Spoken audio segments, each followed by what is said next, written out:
Hello বন্ধুরা, সবাইকে স্বাগতম জানাচ্ছি। আমি সরফরাজ আমার ইউটিউব চ্যানেল এবং ফেসবুক পেজে। আশা করি সবাই ভালো আছে। একটা নতুন কালেকশন নিয়ে আপনাদের মাঝে আসলাম। শাড়িটা খুবই অসাধারণ, দেখতে পাচ্ছেন আপনারা। এটা পিওর বেনারসির ভিতরে সাঁচা জড়ি কাজ করা।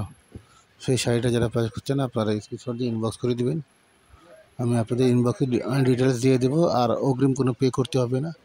জাস্ট আপনারা আপনাদের অ্যাড্রেস, নাম্বার অ্যাড্রেস দিবেন। আমি আপনার প্রোডাক্ট আপনাদেরকে পাঠিয়ে দিব। প্রোডাক্টটা হাতে নিয়ে দেখে শুনে বুঝে আপনারা অর্ডার করবেন। আর এটা হলো খুবই নিম জড়ি কাজ করা। শাড়িটা খুবই সুন্দর, দেখতে পাচ্ছেন। এবং সোভার কালার, যেটা এজ এবল, টিন এজ এবং এজ এবল সবাই এটা পড়তে পারবে। ওকে, সো আমরা দেরি না করে অর্ডারটা করে দিই তাড়াতাড়ি। ওকে, আল্লাহ হাফিজ।